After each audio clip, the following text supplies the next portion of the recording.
Assalamu alaikum warahmatullahi. Wasu na yawan tambaya sukan ce ta yaya ake ɗauko bidiyo a Facebook su yi downloading ɗin shi. Sauƙi ya samu ga yanda za ka yi. Na farko ka shiga Facebook ɗinka, wannan abun za mu shiga. Mun shiga Facebook, buɗe muka sai ka shiga nan gun. Kun ga nan gun shine wajen da za ka mun shiga wajen bidiyon kenan. Sai ka shiga.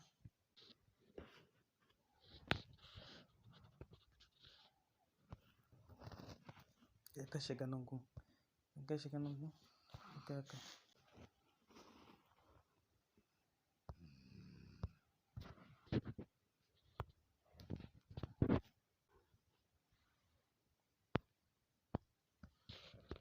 Sai ka shiga.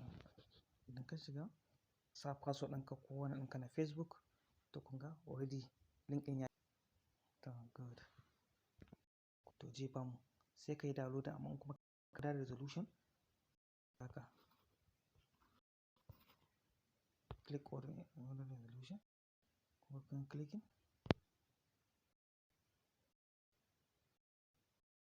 Ga wanda ku ɗauko amma kana son rike shi daga 3540 haka dai su nan. Bari ni ko 360. Kaga ya fara downloading. Da zaran ya fara downloading,